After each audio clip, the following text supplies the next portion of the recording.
Hello everyone, मैं हूं Nidhi Gupta and welcome to my YouTube channel. आज के मॉडर्न टाइम्स में किसी भी देश की इकोनॉमी और पॉलिटिकल स्ट्रेंथ बहुत मेजरली उसके फॉरेन एक्सचेंज की स्ट्रेंथ पर डिपेंड करती है।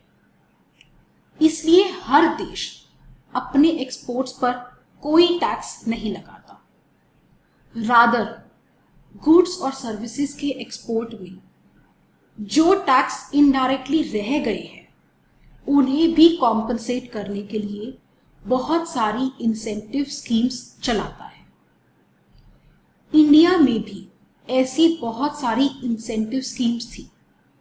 वबल, वैल्यू बेस्ड एडवांस लाइसेंस, कबाल, एडवांस ऑथराइजेशन, ऐसी बहुत सारी स्कीम्स थी। लेटर ऑन इन सब स्कीम्स को खत्म कर दो स्टैंडर्ड स्कीम्स शुरू की गई। MEIS, merchandise export from India scheme, और SEIS, services export from India scheme. In schemes में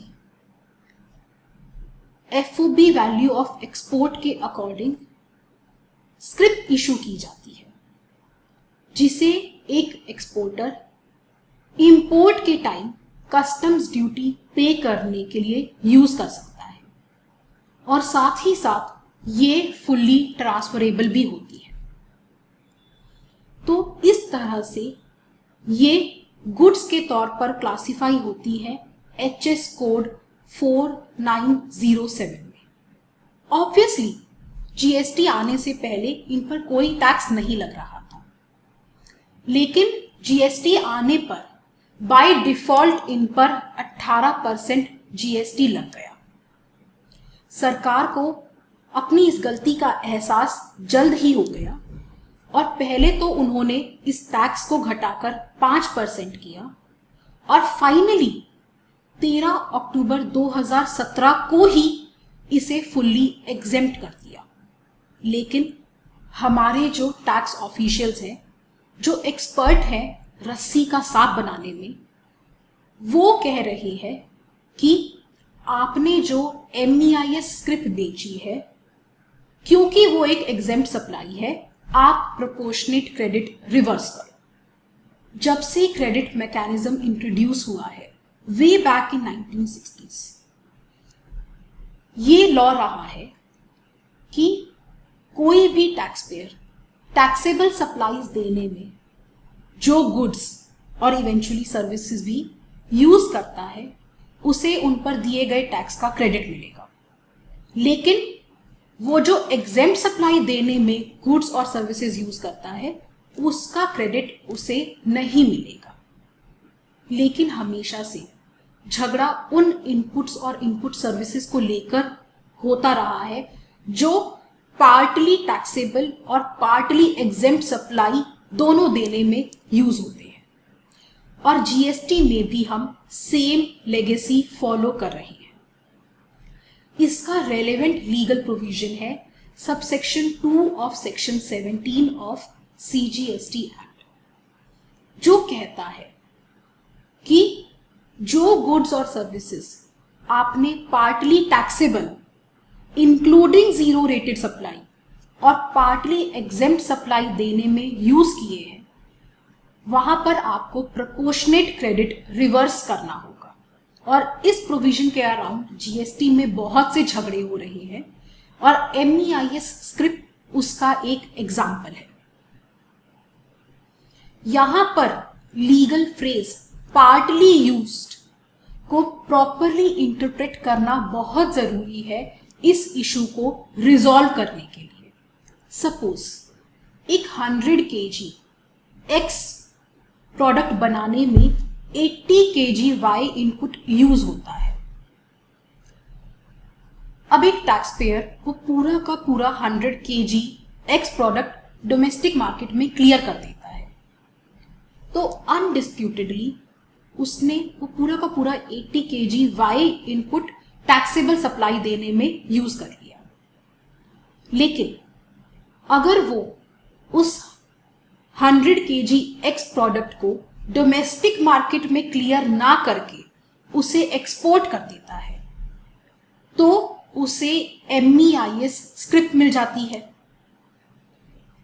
अब यहां पर टैक्स ऑफिशियल्स कह रहे हैं कि इस टैक्स पेयर ने 80 kg वाई प्रोडक्ट को पार्टली 100 kg एक्स बनाने में यूज किया है और पार्टली वो MEIS स्क्रिप्ट के लिए यूज हुआ है, इसलिए यहां प्रोपोर्शनेट क्रेडिट रिवर्सल होगा। मेरे हम्बल ओपिनियन में टैक्स ऑफिशियल्स का ये स्टैंड लीगली टेनेबल नहीं है। वो जो 80 किलो वाई इनपुट है वो सोली एंड एक्सक्लूसिवली उस 100 kg एक्स प्रोडक्ट को बनाने में ही गया है। फिर चाहे आप उसे डोमेस्टिक मार्केट में क्लियर करो या एक्सपोर्ट करो, उससे कोई फर्क नहीं पड़ता। अगर आप उसे एक्सपोर्ट करते हो तो MEIS स्क्रिप्ट सिर्फ उसे सिंपली एक एडिशन में मिलती है। अब जैसा मैंने बताया कि इस तरह के इश्यूज जब से क्रेडिट मैकेनिज्म आया है तब से चल रही है, तो इस पर बहुत सारे हमारे पास ऑलरेडी डिसाइडेड केस लॉज हैं जो हमें यहां पर इस इशू को रिजॉल्व करने में गाइड करते हैं।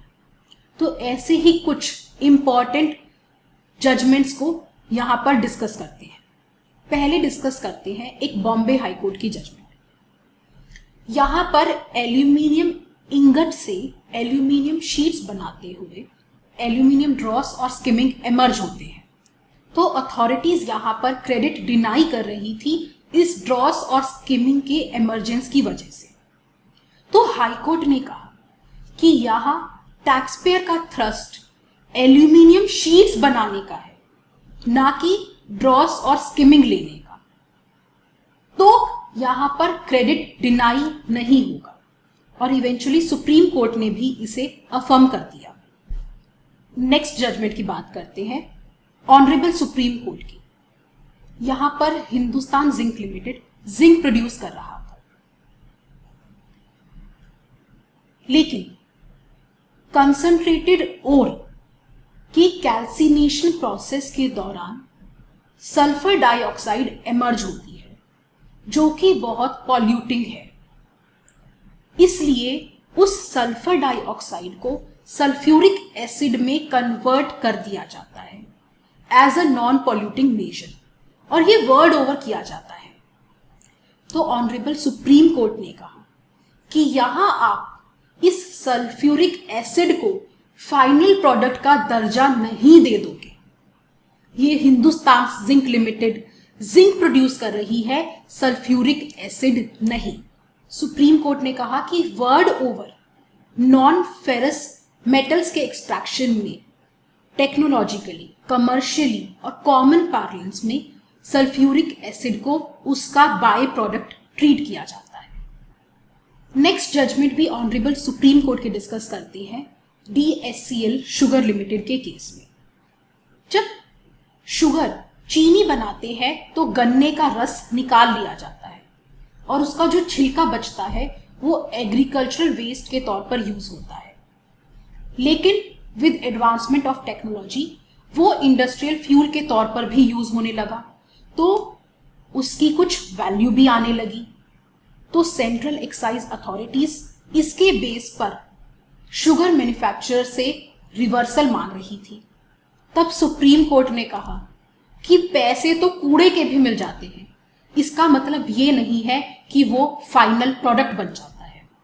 तो इन तीनों जजमेंट्स में हमने देखा कि कोई भी प्रोडक्ट बनाते हुए कुछ वेस्ट या रिफ्यूज निकल रहा है जो कि एग्जेम्प्ट है, तब भी आपको फुल क्रेडिट मिलेगा। एक इशू ये है कि वो जो साइड में प्रोडक्ट निकल रहा है दूसरा, उसकी वैल्यू इतनी ज्यादा है कि उसे आप सिर्फ एक बाई प्रोडक्ट नहीं कह सकते। तब क्या होगा? जैसे इस केस में ऑयल सीड से ऑयल निकालने के बाद ऑयल केक बचता है, उस ऑयल केक में भी 8 से 10% ऑयल बच जाता है। अब उस ऑयल केक से सॉल्वेंट प्लांट एक्सट्रैक्शन के द्वारा ऑयल निकाला जा रहा था और अब जो बचा हुआ डी ऑयल्ड केक है वो एनिमल फीड के तौर पर यूज होता है। अब इस केस में बहुत ही इंटरेस्टिंग और डिस्टिंग्विशिंग बात ये थी कि ये जो ऑयल निकला है उसकी और डी ऑयल्ड केक से आने वाले रिवेन्यू की रेशो ऑलमोस्ट 55:45 थी, ऑलमोस्ट इक्वल। तो इस बात को ध्यान में रखते हुए कोर्ट ने कहा आपको सिर्फ ऑयल का ही प्रोपोर्शनेट क्रेडिट मिलेगा। तो इन जजमेंट्स को देखते हुए हम ये कह सकते हैं कि कोई प्रोडक्ट बनाते हुए कोई दूसरा प्रोडक्ट पिक्चर में आ जाता है जो नेसेसिटी है या वेस्ट है, तो आप यहाँ पर ये नहीं कह सकते कि वो जो इनपुट्स है या इनपुट सर्विसेज है वो पार्टली इस बाय प्रोडक्ट को बनाने में यूज हुए हैं, अनलेस कि उस बाय प्रोडक्ट का रिवेन्यू कंपेरेबल है विद द मेन प्रोडक्ट। अब हम इन रेशोज को ध्यान में रखते हुए जीएसटी की एडवांस रूलिंग्स को देखते हैं कि वो कॉन्स्टिट्यूशनल कोर्ट्स की रूलिंग्स को राइट स्पिरिट में फॉलो कर रही है या नहीं। इस एडवांस रूलिंग में पार्टी ऑयल केक से ऑयल निकाल रही थी, तो एडवांस रूलिंग अथॉरिटी ने कहा कि उसे एग्जेम्प्ट डी ऑयल्ड केक के एट्रीब्यूटेबल प्रोपोर्शनेट क्रेडिट रिवर्स करना पड़ेगा। तो यहाँ पर एडवांस रूलिंग अथॉरिटी ने सुप्रीम कोर्ट की जजमेंट को राइट स्पिरिट में फॉलो किया।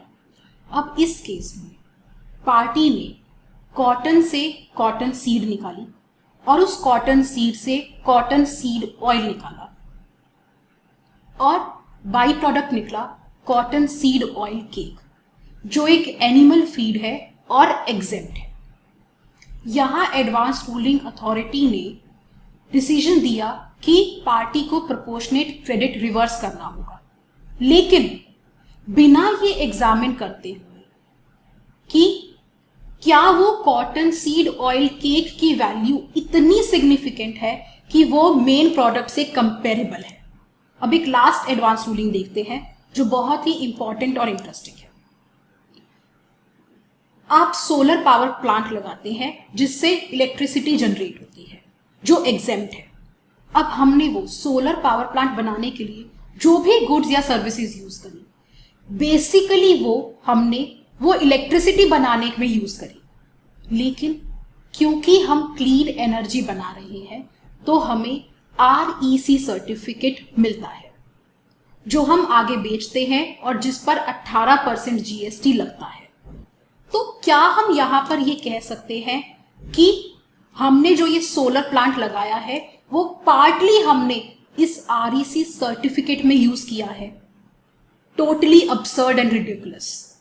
लेकिन एडवांस रूलिंग अथॉरिटी ने कहा कि यहां पर क्रेडिट पार्टली मिलेगा क्योंकि REC टैक्सेबल है, लेकिन मेरे ओपिनियन में ये पूरा का पूरा प्लांट इलेक्ट्रिकल एनर्जी बनाने में यूज हुआ जो एग्जेम्प्ट है, इसलिए यहां पर कोई क्रेडिट नहीं मिलेगा। तो फाइनली जैसे REC सर्टिफिकेट के केस में पार्टली क्रेडिट भी नहीं मिलेगा, वैसे ही MEIS स्क्रिप्ट के केस में आपको पार्टली क्रेडिट रिवर्स भी नहीं करना होगा।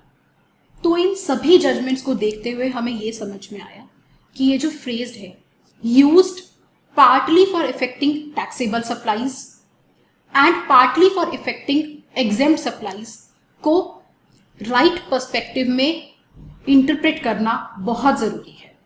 अगर कोई टैक्सेबल प्रोडक्ट मैन्युफैक्चर करते हुए कोई बाई प्रोडक्ट वेस्ट या रिफ्यूज निकलता है तो प्रोपोर्शनेट क्रेडिट रिवर्स करने की कोई जरूरत नहीं है, लेकिन सिचुएशन तब दूसरी होगी जब वो exempt product forms substantial part of the turnover. That's it for this video. I'll see you in the next video. Till then, take care. Have a good day. Bye-bye.